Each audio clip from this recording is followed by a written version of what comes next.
Well, hello again. Welcome to Horror in Detail.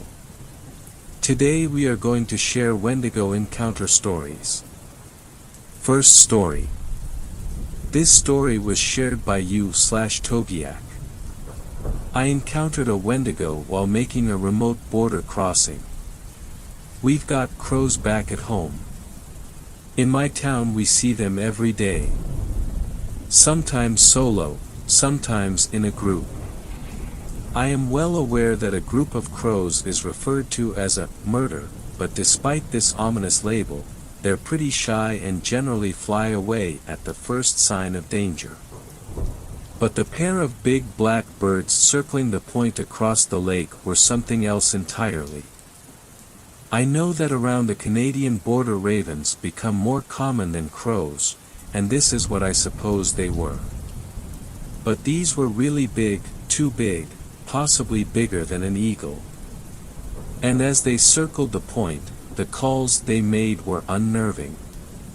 Nothing like the caw of a crow, the sounds were screeching drawn-out croaks, as though to make sure that every creature on the lake was aware of their presence. I kept quiet from my vantage point 200 yards across the bay, and the travelers I had in my charge knew enough to keep still and silent. We were 3/4 done with our journey that had begun at a clandestine location outside of Atikokan. I never thought I could become a smuggler, but here I was, tucked under ancient white pines with a man and woman who were essentially strangers to me. They watched the huge birds with me, whispering back and forth in their native language. I don't know what they were saying, but the look in their eyes showed their fear. And these people have seen things in their homeland bad enough for them to leave with nothing more than a few possessions, and then give all of their money to a stranger who arranged for me to take them through the wilderness to cross the most remote section of the largest unguarded border in the world. Traveling by canoe along a route that my ancestors have traveled since long before there was a border, we had crossed the imaginary line last night, and by this time tomorrow I planned to load them into a van that would be waiting at a trailhead near Ely. This was where we would part ways. For now we were preparing to break camp at a campsite known only to me. I carved it out of the timber a few years ago, and it is able to conceal not only a tent but a canoe as well. There's not much canoe traffic this time of year, but I was doing a final check to make sure the coast was clear when the birds showed up. Figuring there must be something along the shore holding their interest, I fished my binoculars out of my pack to get a closer look at the sinister pair. To the naked eye it looked like a typical rocky point on a shield lake. A smooth rock shoreline gave way to a stand of sparse bulrushes with a couple of boulders. One of the boulders didn't look right. I realized that I was actually looking at a dead moose that had floated up there. Likely a casualty from the moose season that ended the week before. That explained why the pair of birds were circling, and I pulled the binoculars away to study how the birds were behaving. They took turns swooping down low over the moose and then soaring higher than the treetops and letting out their disturbing calls. Then there was movement in the trees. I pulled the binoculars back up and focused in on the mix of birch and fir that was along the shoreline. At first I thought it was a bear, coming down to take advantage of the dead moose. But this was far taller than a bear. Then I saw the antlers. Some smaller trees parted, and then what at first I thought was a moose stepped to the water's edge. I've seen hundreds of moose in my time up here, but what I was seeing now didn't make sense. Sure, it had antlers, and it was tall like a moose. But it was mostly without fur, and the color was all wrong, more of a sickly pinkish gray than the dark brown you would expect of a moose. I could see its ribs. And its front legs weren't really legs, they were more like long, gangly arms. Arms that ended in long bony fingers. Even though I was about 200 yards away, I could see the glint of fangs. It stepped from the trees to the water's edge. It paused and looked up at the circling birds. It let out a scream that hung in the air. One of my travelers let out a whimper, and I turned, put a raised finger across my lips. I knew we were out of sight of what any typical animal or person could see, but this was far from typical. I flashed back to many years before, when I stared wide-eyed at my grandfather as he told stories around the campfire. Flames flickered and birch logs crackled as he described an evil spirit called the Wendigo. Many generations ago, a lost hunter turned to cannibalism to survive, and his evil deed transformed him into a horrific beast. A beast that roamed the wilds with an insatiable hunger for flesh, human or otherwise. While this story terrified me as a child, I never gave it any thought as an adult, as the elders had many tales of spirits and such. But here I was, miles from the nearest road, two strangers in my care, looking at the impossible. I subconsciously reached to feel the outline of my revolver tucked into the back of my pants. The beast had now waded into the water, and its claws began tearing at the moose carcass. It ripped off huge chunks of flesh, hide, and bone with ease, shoving them into his gaping mouth, where they were crunched and swallowed. The water around the moose carcass was soon tinged red with blood, and a pair of giant birds took roost in a tall pine above the beast. The carnage continued as the creature consumed impossible amounts in minutes. I heard one of the travelers whisper, "Monstro." I didn't need translation to know what it meant. They had every reason to be scared now. I've had face-to-face standoffs with wild bears, with big city gangs, with angry fathers. At least with those you have an idea of what you are dealing with. My grandfather never said how one would deal with a Wendigo. With most of the moose consumed, the monster let out another scream. I was back to looking through binoculars, which was a mistake, as the beast's face and chest were covered in blood, and flesh clung to its claws. An image I will never be able to erase.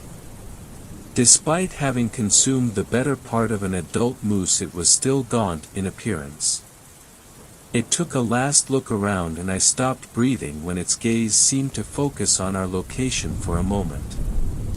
It slowly turned towards shore and then disappeared into the brush. This cued the black birds to come down for what was left. One bird rested on the moose's hindquarter and picked away at intestines, the other rested on the head and feasted on the eyes and torn open neck. After a few minutes they flew up silently, circled over our location, and then headed in the general direction the Wendigo had gone.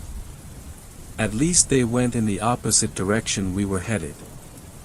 We sat in silence for a time, then I pulled out a map. I showed the travelers where we were, where the Wendigo had gone, and where we needed to go to complete the journey. I showed them my gun, which I had kept hidden from them until now, hoping it would ease their fears. It didn't do much to ease my fears. It was a .357 revolver, enough to stop a bear, but what would it do to a Wendigo? I suspected there needed to be some version of a silver bullet to stop an evil spirit. I gestured to them to pack their belongings, which they did quickly and quietly. I calculated that if we traveled lightly and quickly we could be out by nightfall. I decided to leave the tent and everything else not essential. We slid the canoe down the bank, climbed in and pushed off. The woman sat on the floor in the middle, the man was at the bow. I paddled from the stern with intensity. We had about 10 miles to the end of the lake. At the end of the lake was a portage trail of about a half mile that would bring us to the next lake. We had done a number of portages already on this trip, and after the morning's events I was dreading having to be on foot. There was no other way out. A light wind was at our back, allowing for relatively quick travel. The man was paddling as best he could, but it was marginally helpful at best. The woman kept her head down and did not move. Usually on this kind of trip I try to hug the shoreline to keep a low profile, but now we were tracking right down the middle of the lake. I was making a beeline for a height of land where I knew the portage was, and we continued along in silence. The paddle down the long lake was uneventful, and it was early afternoon when we reached the portage. Once ashore we took a short break and ate some jerky, and then it was time to make the portage. It would be easier now since I had abandoned most of the gear. On earlier portages I had the travelers hide out while I scouted ahead to make sure we would not meet anyone on the trail, but there was no time for that. I think they understood me as I tried to explain the importance of moving quickly and quietly. I pointed to the trail and then to the packs and paddles. They took the cue and I put the canoe up on my shoulders and we plodded along through the forest. It took less than an hour to get to the next lake. There was a forest fire here several years before, and the charred remains of a few old-growth pines stood in stark contrast to the young aspen, birch and spruce that had grown in the void left by the fire. This lake was smaller, with many bays and points, and we were soon back to making progress in the canoe. Wendy 5 we came around a point midway down the lake. I looked to the end of the lake where we would find the next portage and stopped padding. Maybe 300 yards away was the remains of a burnt pine. Roosting in the tree were two birds. Big, black birds. The man in the bow saw them too, and muttered something to the woman. She looked up for the first time and stifled a scream. We had to go past them to get to the next portage, so I kept paddling down the middle, not taking my eyes off the birds. As we got closer it was obvious they were watching us too, their heads pivoting as we passed them. I kept looking back over my shoulder at them, but they held their position. I didn't know what the presence of the birds on our route signified, but based on what I saw this morning it couldn't be good. By the time we were at the end of lake where the next portage was, I could barely make out the tree anymore. I thought that perhaps we were in the clear, but then we all heard the unmistakable sound, the same sound we heard the birds making this morning. Even though they had to be over a mile away there was no mistaking it. The long, drawn-out croaking continued for a minute, then it was silent again. I paddled towards shore so hard that the bow slid 2 feet onto the bank. Go! Go! Go! I yelled. The travelers seemed shocked at my yelling, as I had not said anything to them in the few days we had been together that wasn't a whisper. They both scrambled out of the canoe, grabbed the gear and headed up the path. I again wrestled the canoe onto my shoulders and followed. We still had another lake to cross after this portage, then it was down a creek to where we were to be picked up in a remote parking lot at the end of a forest road. We would be early, but maybe I could get a cell phone signal and get a call or text to the driver. Or maybe we could hitch a ride with a tourist. Any concerns of being intercepted by authorities has now taken a back seat to getting out of here and away from that thing that for all I knew was making its way south toward us. Since we were closer to an access point, this mile-long portage was well traveled and we made good time. The first half was up a slight incline, then it went down much more steeply to the next lake. We reached the top, and paused for a quick rest. I set the canoe down to catch my breath. The crest of the trail allowed a good view of the valley ahead. It also allowed a good view of two huge, black birds that were circling above the tree tops. The woman was not able to stifle her scream this time, and this prompted the birds to start up with their ominous calls. In the distance we heard another sound. It was a scream that could have only come from the horror we had seen this morning. While I felt a certain amount of responsibility to the travelers, my concern for them was waning. "You better keep up," I yelled as hoisted the canoe back onto my shoulders. I headed down the steep trail as fast as I could, and I could hear the travelers behind me, stumbling, but not falling too far behind. With the canoe on my shoulders, I couldn't see if they were carrying the paddles. Didn't matter, I keep a spare strapped to the supports in the canoe. The steep path made a switchback and was able to see that the man was indeed carrying a paddle and pack. The woman was crying hysterically, carrying nothing. The path here was steep and rough, with many large rocks and roots creating potential tripping hazards. The birds were circling overhead us now, their croaks echoing off the hillside. We heard the distant scream again, although this time it didn't sound so distant. It was not possible for us to move any faster, but I took care to be sure-footed. I could see we were nearly to the bottom of the hill. Once there it would be level ground to the next lake, which was now only a few hundred yards away. I made it to the bottom of the hill where the well-worn path went through a series of large roots and then turned to dirt. Once to the dirt, I flipped the canoe off my shoulders and let it land on the hull. The travelers were coming up 50 yards behind me. I grabbed the bow of the canoe and started dragging it, hoping the man would catch up and grab the stern. I started to yell at the couple to hurry, but I was interrupted by another scream from the beast. It was coming from our right, and I could now hear branches breaking and what sounded like breathing and snarling. There was no reason to think that the lake would offer refuge from this thing, but it seemed like a better option than facing it here on the path.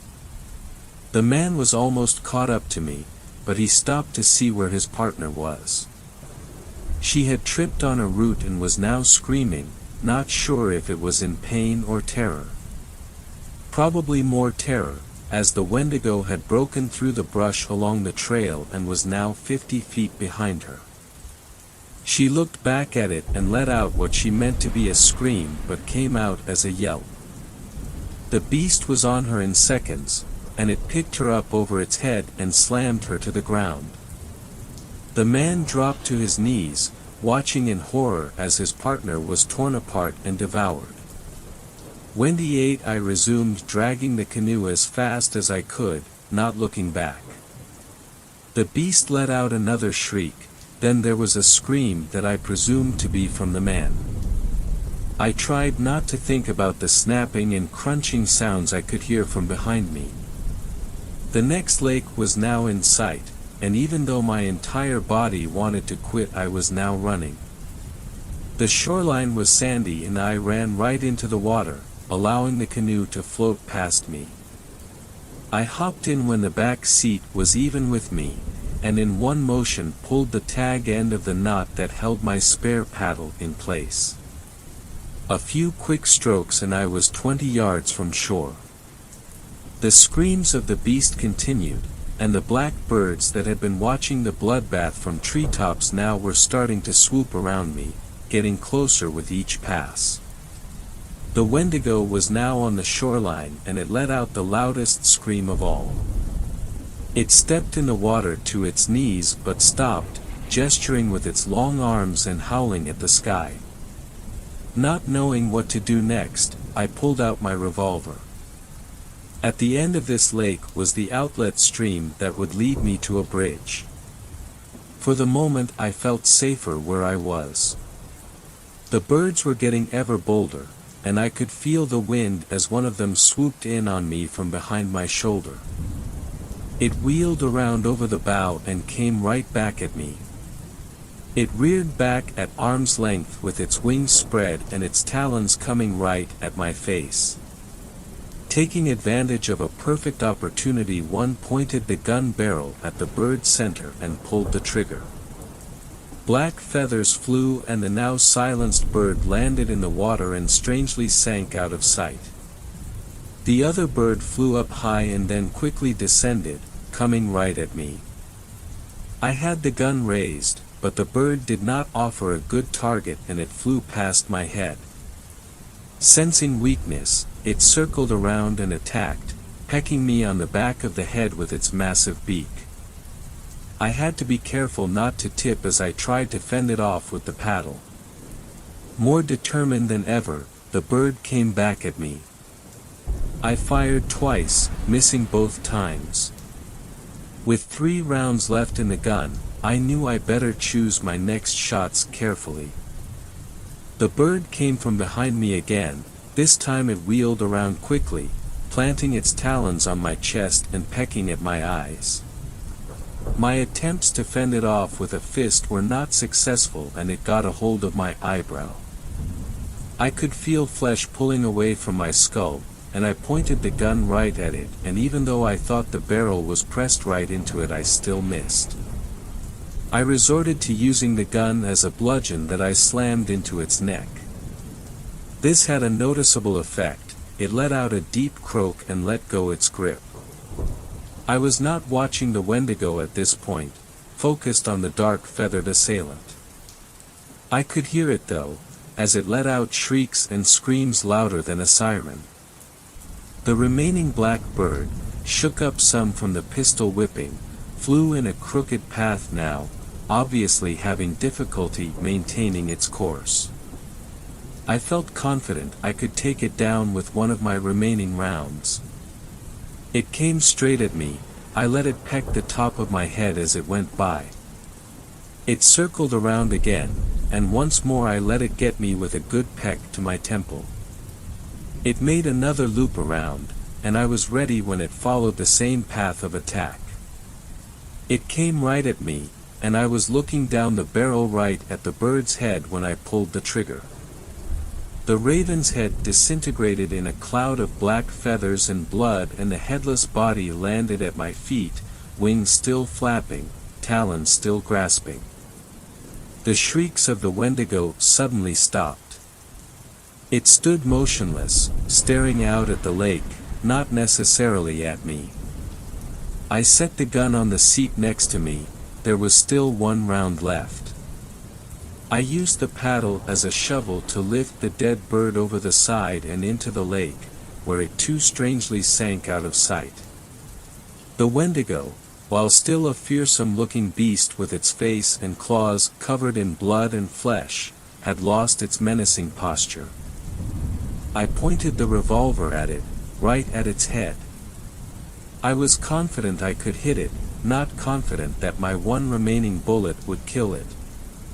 For some reason I thought about the old saying, that if carrying a handgun for bear protection you should save the last round for yourself.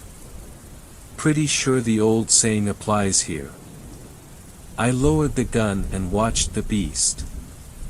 With its long bony arms hanging at its sides it turned towards shore, and with 2 big steps it was crashing through the timber, heading away from the lake, away from me, away from my exit point. I sat quietly for a minute, trying to take all of this in. I could no longer hear the sounds of branches breaking. Was the Wendigo gone?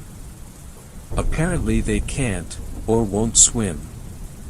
The ravens must act as seers or scouts for the Wendigo. Once they were eliminated it was like a switch was flipped.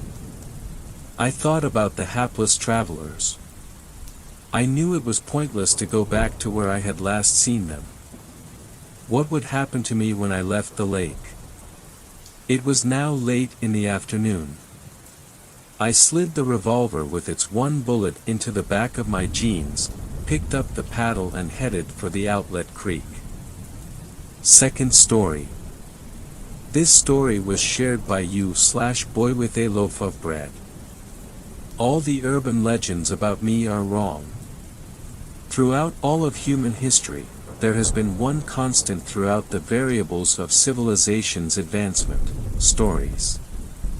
As mankind moved away from small clay huts to monolithic steel skyscrapers, the yearning to tell and listen to stories has always persisted. It's a way of not only growing and evolving the mind, it's a way of connecting with one another. Yet out of all the methods of storytelling that have evolved from the small carvings of stick figures along Neolithic walls, there's one in particular that seems to strike a nerve more than any other: legends of horror. From the very moment you learn to tuck your children into bed, or gather around in communion by a fire, stories of dark and terrifying creatures have invaded your nightmares through the catalyst of scary stories. Many of these classics have become so immovable in human culture, that they've transformed from mere tales of horror to urban legends. Out of the plethora of dark tales told in the night, there's one that holds a certain interest close to my heart. The tales of a mysterious interloper that plays a mesmerizing tune from his pipe to lure unsuspecting children to their doom in the forest brings a certain interest to me, not because of how it can scare the shit out of a misfit to try and get them to behave, it's because it's about me. Yes, I know what you must be thinking. What the fuck is this guy talking about? Well, just let me explain. First of all, for those of you who are unaware of the tale of the Pied Piper, let me give you a small rundown. Originating from Germany, the legend tells of a town overrun with rats. The rodents feast on the town's produce and spread death and disease. Eventually the town tries to hire a mysterious rat wrangler out of desperation. The wrangler plays his magic pipe, causing all the rats of the town to drown themselves in the sewers and wells of the town. Upon receiving no payment for his services, the piper begins to play a tune late at night, causing all the children of the town to get out of bed and head for the river. It is then that one by one, each child walks into said river, drowning themselves. Pretty fucked up, right? That's because it's wrong. The legends have been misconstrued through a game of urban telephone lasting generations. Well, that's why I'm here, to set the record straight. So here we go. The Legend of the Pied Piper, written by yours truly. Once upon a time in the mystical land of Germany, there lived a being of the earth. This being was strong and intelligent and had just as many hopes and aspirations as man. Yet he was not of man. He knew many things about himself, except from that of where he came from. The being spent many long years in the forests, educating himself about the world around him as well as its inhabitants.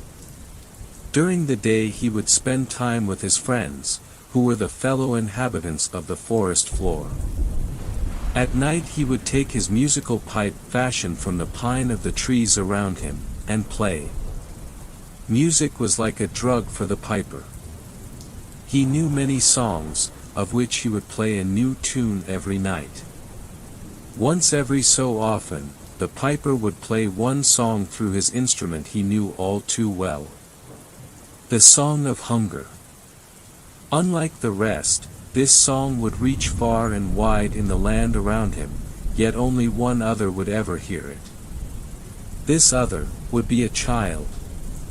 Just one, no more, no less. As the music would play, the child would go off wandering away from home, into the forest. Almost every encounter between the children and the piper would be the same.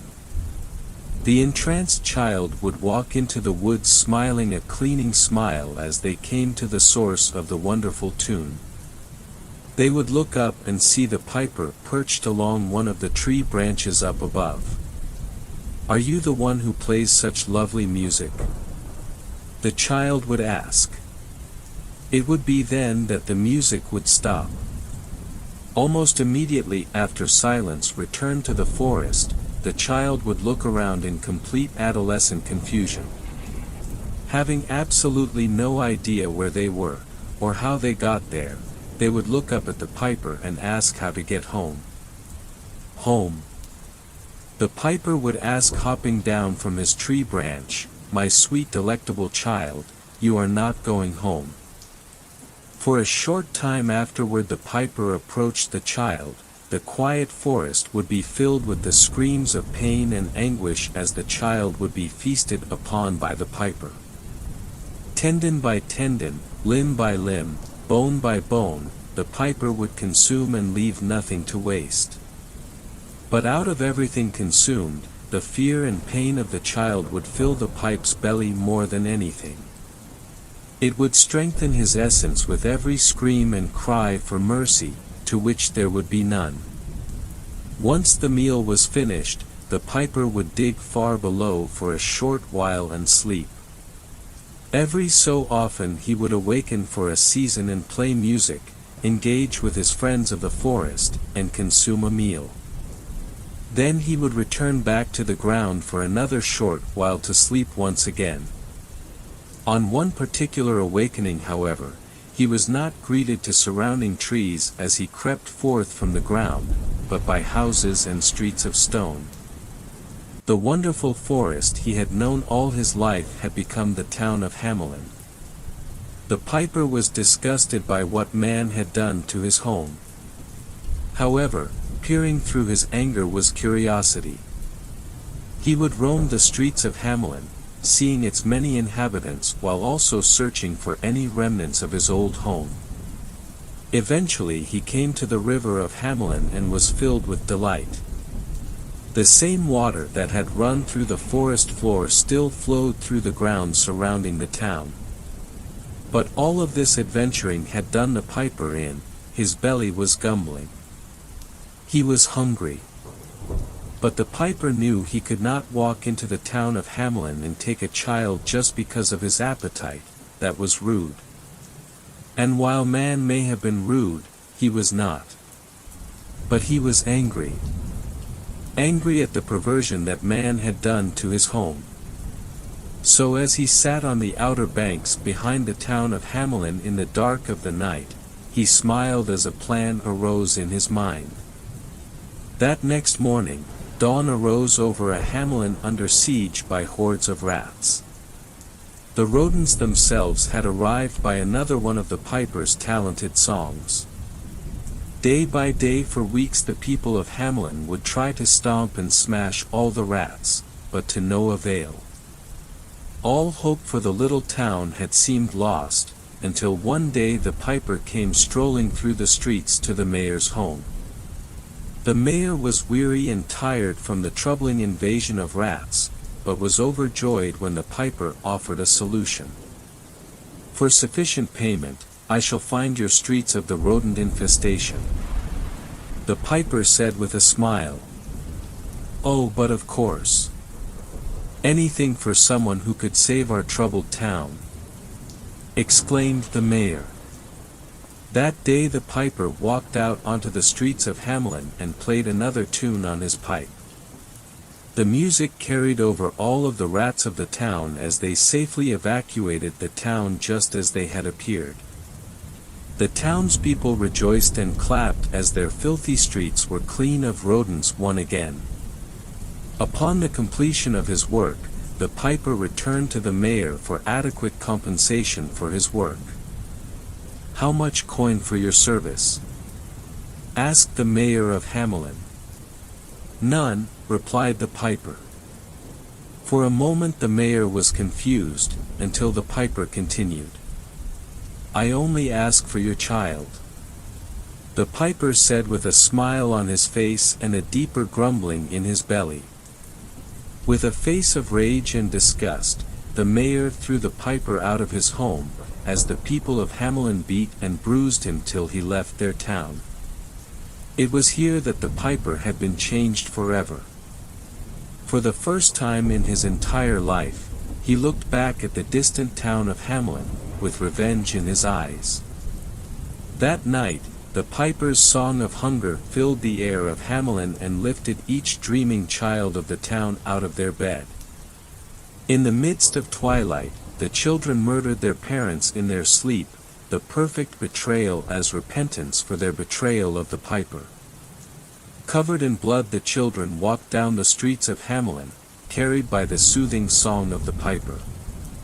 As they came to the river outside of the town, one by one the children walked into the river. By dawn, every single child of the town floated in the bloody river of Hamelin, except for one. The son of the mayor, the piper's payment. There and then the piper feasted once again, next to the river filled with the true pests of Hamelin. The child's screams carried far in the crisp morning air, yet there was no one left to hear it. With his belly full and the town emptied, the piper dug himself a place in the ground to sleep once again for a short while. And unlike the wretched people of Hamelin, the piper lived happily ever after. There we go, that's a nice story, isn't it? Even nicer that the whole thing is fixed. Of course I hate that it took so many centuries for the director's cut of this story to even come to light, but I've been asleep for so long. And I have to say I am quite impressed with the way the world has progressed in terms of technology and architecture. But I'm quite disgusted by the further perversion of this once green world. But at the end of the day, what can one lonesome piper do in a world so vast and alien to him now? Well, I suppose we'll both find out together now, won't we? Well, I better go on and get off of here. I'm getting hungry, and my pipe has been quiet for long enough. Third story. This story was shared by you/Czar of 2. There's something in my grandparents' forest. I do not even know if it's a skinwalker, Wendigo, or any other one of those paranormal creatures. But it for sure is not like what I have heard about. For the past 8 years I have gone to my grandparents during the summer. The past 6 have had some questionable events. First time I saw it was when I was 7 or 8, almost like it was staring at the house. Their now deceased dog, Flint, was usually the tough type, but in this moment, he looked more scared than I'd ever seen him. He noticed it first, and when I looked there, all my muscles froze. There it was, hunched down beside a rock. It looked like it would be like 12 feet if it stood tall. Ever seen a hounder from Kane Pixel's Backrooms? The body was comparable to that. All of its limbs, however, were bent in odd directions, with the head ticking left and right 180 degrees. Once it backed into the forest, my senses snapped back and I screamed the most blood-curdling I ever have. My brother ran outside, worryingly asking me what's wrong. I could not speak, I just cried and hyperventilated. Eventually, I pointed to the forest. My brother, obviously worried and scared, asked things like, "Is there something in the forest?" with me nodding. We eventually went back inside, and I immediately went to draw a depiction of what I saw. Of course it was not the best drawing, but it got what I saw down. A disfigured body, oddly bending limbs, and the head twisted down to the neck. My brother seemed to kind of know what it was, or just a concept of it, and we showed it to Grandpa. Of course Grandma was worried too. It was just Grandpa, Grandma, my brother, and I this summer, but she did not seem to know much about it. Grandpa, though, seemed like he had encountered it multiple times. That night was the most secure night it has been since I have been there. When I tried to sleep, I heard it, a low, curdling screech.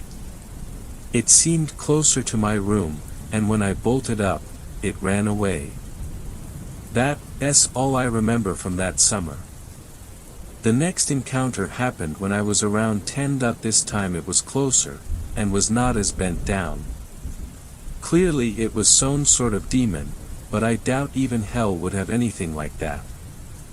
This time my dad was also with us, but Grandma and Grandpa went to a town about an hour away to buy groceries and gifts, as my mom's birthday was coming up. Believe it or not, my dad, I do not know how, but I believe him, can speak to God. He can heal people, do things like dodging thrown knives, and much more. He has been with Christ ever since he was about my age, 15. Not even he, however, knew much about it. All he knows is that there's no way it should be here, almost like it has been. It's not like any skinwalker, or Wendigo. Back onto the main story, my dad had started a prayer, and the creature started reacting horridly. It let out a huge screech as its body acted against itself, and particles, I did not even know what they had been, started going in and out of it. It was like it was even rejecting the heavens itself, not allowing it to die. It ran to my dad, but the closer he got the mire his body acted out, and it eventually ran away. I have not seen much of it lately, just it lurking in the forest, but I know that one day, something bad with it will happen. I'll update if anything happens during this summer break with an edit to this post. I apologize if this does not provide much context, and it may seem fake, but please believe me. Not many people do, but my brother and I know damn well what we saw. I will also be replying to comments with questions when I can. Fourth story. This story was shared by you/planet_777. There's this old urban legend about this ice cream truck in our neighborhood. Before I was born, my mother and father grew up in this same suburban neighborhood. The year for them when this started was 1993, and they were about 12 to 13 years old, and during that time they would always spend their summers outside since it would be too hot to be parked inside reading comics or playing with toys. My parents would play on the block with a whole bunch of kids, but the ones that stuck out were Nicole, Manny, and Lee. These were the close friends of both my parents, and they did pretty much everything together. The summer of '93 was extremely hot, according to my mom, so she and the rest of the group were playing with super soakers and water balloons to cool off. My dad remembered that Lee stopped what he was doing, and turned his head to see a bright white ice cream truck playing the Mr. Softy song, slowly creeping up on the street. In that moment a bunch of kids came out with their $5 bills in hand as they ran up to the radiant truck. With their wide smiles and high-pitched demands for single cones, popsicles, and snow cones, they all rushed the truck in happiness. My parents, Nicole, and Manny went inside to ask their parents for money, while Lee made his way to grab some water. As he was walking though, he noticed the truck getting ready to leave as quick as when it arrived, but what was strange about the whole thing was that the kids that were by the truck were nowhere to be seen when he looked over to the window spot. It was like they all just vanished. The only thing Lee saw was the ice cream man, giving off a friendly smile in his direction, and in the next minute he shut his window door with a slam before slowly driving away. He stood there on that empty street alone and petrified. When my parents, Nicole, and Manny finally came back outside, they saw him standing alone, so they called out to him, but he still just stood there like he was in a trance. He only pointed his finger towards the direction of where the ice cream truck headed and didn't say a word. A few hours later, the police were called for the children that mysteriously disappeared at that truck, and all Lee kept telling them was, it was the smiling ice cream man. The next few weeks after that incident, no kids were found at all and life continued on normally for my parents and their friends. There were different ice cream trucks coming and going, but Lee wouldn't ever go to them because of the fear of what he saw. It was the middle of August and summer was winding down. My parents and their friends were staying out more late than usual outside riding bikes in their neighborhood when they heard the Mr. Softy jingle again. This time everyone had their own money due to chores or other jobs around the neighborhood. My dad told me the sun was setting, but it was so humid that day that they literally rushed over to the truck on their bikes to get anything that was cold to help themselves cool down.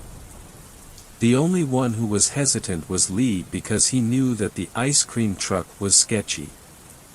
He still went over to keep an eye on his friends, but when he got over there he made sure to keep his distance. When everyone put their bikes on the curb and lined up by the truck window, everything looked fine to Lee at first. Everyone was getting their ice cream, but he noticed that the man was the same man he saw that day. He dropped my mom's ice cream and apologized as he closed the window to go fetch another one. At that moment, Lee knew it was time to go, and he didn't waste any time trying to warn everyone either. "Robbie, let's just go to my house, I got a bunch of ice cream and shit. We really don't need this truck." Lee nudged my dad and whispered to him, while giving him an obvious, "shit's about to go down," look in his eye according to my dad. My dad, however, was telling Lee that he was just paranoid and waved him off. Lee at that moment tried again, but this time pulled my dad and told him again more seriously. My dad apparently was about to push him off when Lee told my dad about what happened the day the kids disappeared. "You remember when I was talking about the smiling ice cream man? This is him." Lee told my dad in a hushed tone, so he wouldn't arouse suspicion. My dad then walked over to my mom and tried to get her to back away from the truck.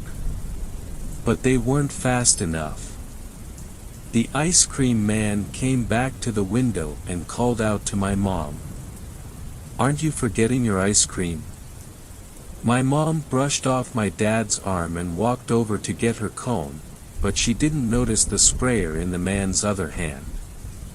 In one swift motion he put the sprayer up to my mom's face, and before Manny, Nicole, or Lee could pull her or my dad back, they all got hit by the gas, and after a few coughing fits, all of them fell to the ground and blacked out. My parents apparently remember waking up in a poorly lit room that was only illuminated by a weak and flickering bulb. My dad was the first to wake up, seeing Manny and Nicole chained to the walls and Lee tied up in a chair next to my mom. My dad quickly looked around the room quickly and saw some of the kids from a few weeks ago, but not in the way he wanted to. Some of them had their throats slit, deep stab wounds in their faces, disemboweled, and some even having fingers cut off. It was, to be put lightly as my dad called it, a horror show. He started to panic and scream, but realized that his mouth was gagged and saw that the others were too. He could hear steps coming down the stairs, creaking more and more the closer they got. He saw the ice cream man, but this time it's as if the man became something more sinister. Something darker. The man's smile was twisted into a wide malicious grin, and his eyes gave off no glint or any form of light. The clean white uniform shirt and his khaki slacks were replaced with a smock with dried-up blood stains marking it like a tie-dye shirt. In his hands he was holding a large hunting knife that looked dangerously sharp and well-polished, that it started to reflect brightly off the dim light. He walked over to my mother and lifted up her chin with his hand. "I'm gonna have some fun with you before I snuff that pretty little light out of you," he said with a greasy smile. My dad tried to struggle out of his restraints to help my mom, but the ropes were too strong for him to get out of. The man then walked over to Lee and looked at him with intensity in his eyes. "You. This could have been so easier if you didn't open your mouth." Following his slightly hushed voice was swift right hook aimed right for Lee's cheek. My dad heard his cheek give off a loud crack and his muffled grunts behind the gag. He could see Lee starting to have tears in his eyes, but gave the evil adult a defiant look and stared him down. "Ha ha ha ha, you think you got guts, kid? We'll fucking see." The man started to laugh maliciously as he walked over to Manny and ran the knife lightly across his throat as he brought it to the cloth gag and gave it an easy slice. "So kid, your friend over there thinks he's tough. You wanna prove him wrong?" He put the knife up to Manny's cheek and gave it a light cut. "Help us, we're stuck in here. Help." Manny tried to call out to anyone at all, but all the vile man did was laugh hysterically. "You can scream all you want, no one will hear you.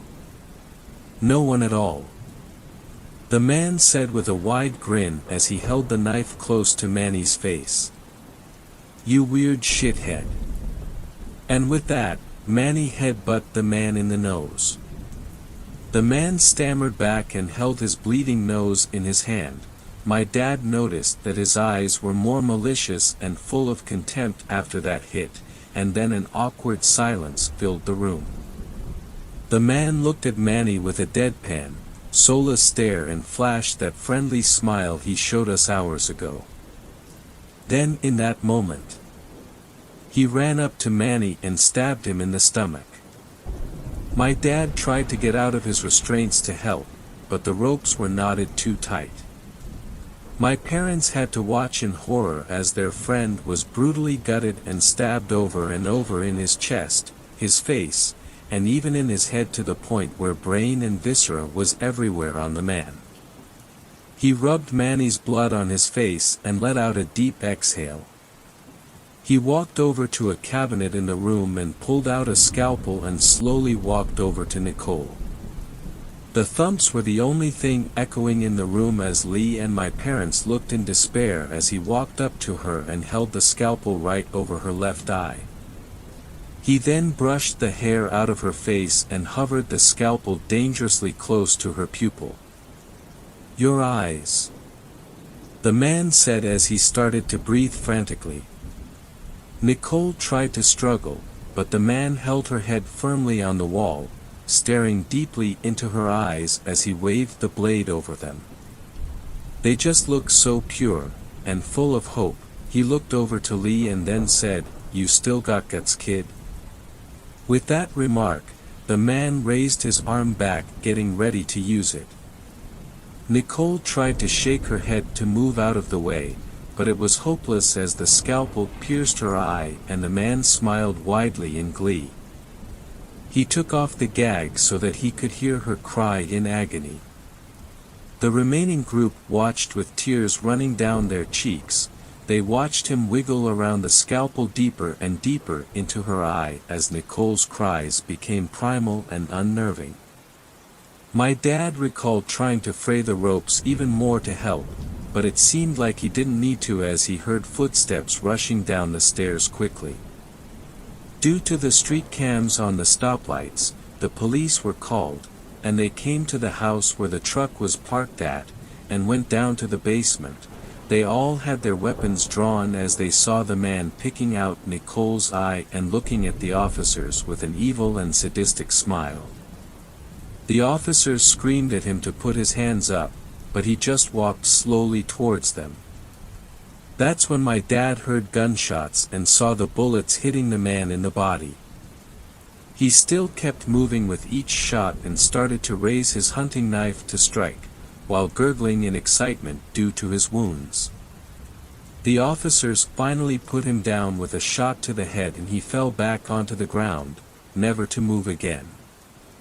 Years passed and my parents alongside with Lee and Nicole never really got over the situation, and they still felt like Malcolm and I weren't safe in the neighborhood. I wish I could say they were wrong, I really wish I could. The legend, however, still reigns true to this day, and here's how it goes. Every summer onward after the incident, you could hear the "Mr. Softy" jingle in the neighborhood in the middle of the night. It gets louder and louder the more you try to ignore it. If you look out the window to see what's causing the sound, you will see an ice cream truck in the shadows with a figure looking out of it. If you look into his red eyes, you will walk towards his truck and be taken away and vanish. Malcolm and I didn't believe in it because it sounded crazy at first, but then it made sense. A lot of kids who went missing after the incident apparently sneaked out, and no traces of a struggle was noted. This means that most of the kids had to be targeted by that song, due to one kid being lucky enough to get restrained by his dad. As soon as he snapped out of his trance, he looked around scared, asking if the song stopped. However, I was sadly still skeptical because some of the kids that were targeted had histories of mental illnesses and issues like psychosis, so it got hard to believe in after a while. We talked about it one night over the phone, and he was understandably scared. What if we start hearing that shit? My mom lost her eyebrow. His voice got a little shaky. I don't want to end up like that man. I reassured him that everything would be fine and that the man that did all that has been long dead. I told him that nothing would happen to him since we literally live right across the street from each other, and to call me if something happens. With that, we both called it a night and went to sleep. I had a dream where I was walking down some steps leading down to a dim light. As I walked towards it, I could smell something decaying, and as I reached the end of the steps, the light brightened up the entire room. Bodies of kids were everywhere, dismembered and eviscerated. I tried my hardest not to throw up, and as I looked around I noticed him. The man was in back of the basement at a table, sharpening his knife. He stopped suddenly and slowly turned to meet my eyes. He flashed that wide and malicious grin that I only heard about in recalls from my parents. With a laugh, he charged towards me ready to strike, and as I put out my hands to guard myself, I woke up. I caught my breath, telling myself in my head that I was okay and I was alive. Stupid fucking story. I told myself as I pulled up the covers and turned on phone to ease my mind with YouTube. As I put in my passcode, I heard a song that sounded all too familiar. It was the jingle of an ice cream truck, and it was getting louder and louder by the minute. Turns out the legend was true after all. Fifth story. This story was shared by you/stolen ketamine. I am being stalked and I don't know what to do. It is a nice summer day. The breeze is amazing, the smell of flowers grazed my nose, looking in the man-made pond in my backyard, the trees, and I mirrored back, the calm rippling water as the fish swam. What a nice day for a hike, I thought. I checked the weather app too in case of any weather changes or weather alerts. My app said there was a 70% chance of light rain, which is fine with me, who doesn't love a little rain. The smell, and the feel. I live in an area surrounded by trees and nature. It is honestly such a beautiful land for living. I know the area like the back of my hand. We have a set of 2 trails, a shallow creek that leads you to a beautiful opening in the mountain tops, all tied off with a do not trespass sign, so the land is all for me and my family and the animals. Today I made my way to Trail 1. Trail 1 is about a 10-mile trail all around. It circles around a small neighborhood about 4 miles out. I am familiar with a lot of people around in this neighborhood, considering I walk these trails almost every weekend. There is a nice man who lives in a small blue house with a garden in his front lawn.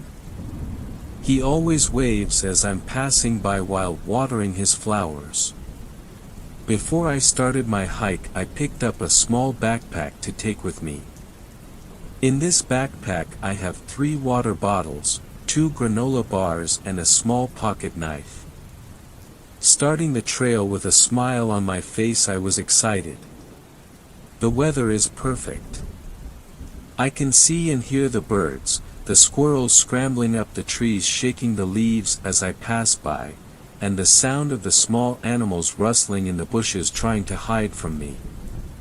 After a good 22 minutes into my hike, I was 1 mile in. I stopped to take a sip of water and to take a short breather. I sat on the small stub that I passed by where a withered tree had used to stand but has now fallen due to a strong thunderstorm we had a few months back. While sitting, I see a cute little bunny passing. How cute, how fluffy and fragile, I thought. I cracked open my first water bottle with my teeth and fountained it into my mouth, but that's when I heard it, a loud blood-curdling scream come deep from within the woods. The bunny, now scared off, and me standing up looking around, pondered on the thought of what that might be. I can't think of any animals that live in these woods that could make such a sound.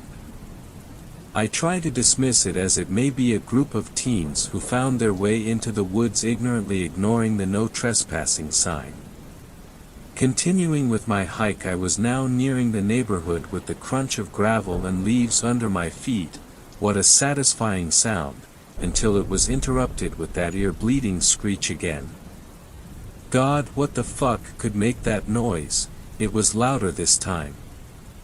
Still trying to wrap my head around what that awful noise was, I continue through the woods paranoid. That's when the rain starts falling. I see something in the corner of my eye, a figure as fast as lightning launching itself through the woods, too fast to see and too far gone to be identifiable. Maybe it was a fox. Well, if it wanted to hurt me, it wouldn't be running away from me. Right? Again, that screaming sound, but this time it is near, right behind me. It hurt.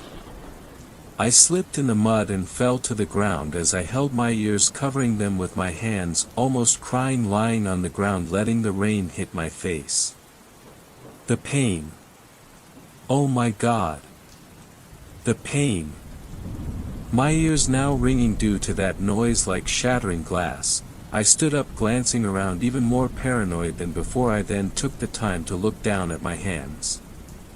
Blood. Blood everywhere. My ears are bleeding. And that's when I saw them in the corner of my eye. I looked up. Many figures stood in the distance behind trees watching me. Tall, very tall, at least 9 feet each, lengthy and skinny. They are the color of a black void, and their eyes. I will never forget their eyes. They are pure white. Staring into them is giving me the most uncomforting, unwelcoming feeling. It was like they want me gone, like they want me to get out. As if this is their woods and their land. Their arms were long, nearly dragging the ground. Their hands were claws. Sharp, oh so very sharp, disgustingly long. One of them slowly started dragging their claws on the tree, leaving a scratch mark, and that awful screaming noise, which I now know was coming from them and their unhinged mouths. One started tilting its head slowly. While doing so, its neck made a cracking sound. Oh my God. Its neck. Stretching and growing in length, making a breaking and snapping sound as it's getting longer and taller. I had no plans to stay and try to make friends with these ungodly creatures. I just want to get out. I started to run. I didn't look back. I heard the leaves and plants getting mauled through behind me as if something was chasing me. Don't look back. Don't look back. I repeat to myself, but I'm curious and an idiot. letting my curiosity get the best of me. I turned around for a split second, and that's when I saw 6 giant beastly creatures charging at me like a wolf pack chasing a small bunny, their claws digging into the dirt, launching themselves forwards to get close to me. One of them hooked my shoulder with their claws, dragging me down to the ground. I hit my head so hard onto the rock below me I blacked out for a second. While having whiplash and my instinct for survival, I remembered my pocket knife. Shit! I forgot my backpack. I looked back up, and a giant creature pinning me down, slowly moving in towards my face with its unhinged jaw drooling over me, letting its awful horrid breath that smells like roadkill fill my nose. This is it. I know this is about to be my end. It is about to sink its teeth into me. At this point I would do anything to just survive. I am not about to be this thing's dinner. I bent my knees into my chest and kicked the creature in the stomach. During the creature's confusion and vulnerability, it loosened its grip of me, and I managed to get one of my arms free. I started to jab it in the sides with my fists and started to scratch at its eyes. It shrieked in pain and let go of me. I scrambled up and bolted back through the woods, finally making it to the small neighborhood. I ran up to the old man gardening and begged him to help me. He hurried me inside, catered my wounds, and let me rest in his basement on his couch. When I was feeling a little better, I explained everything that had happened to him, and he looked at me in horror. "I am going to be sick," he said, holding his mouth running to the kitchen sink. I hurried over to him, asking what was going on. He then said to me, "You saw a Wendigo. You're lucky to have even made it out of its grasp." I'm now writing this 1 year into the future, and I still hear those awful screaming noises from deep within the forest. Every now and then I still feel like I am being watched. Thanks a lot for watching the video till the end. Subscribe to our channel Horror in Detail. Drop your opinions/suggestions in the comments section, and like the video as it helps with the YouTube algorithm.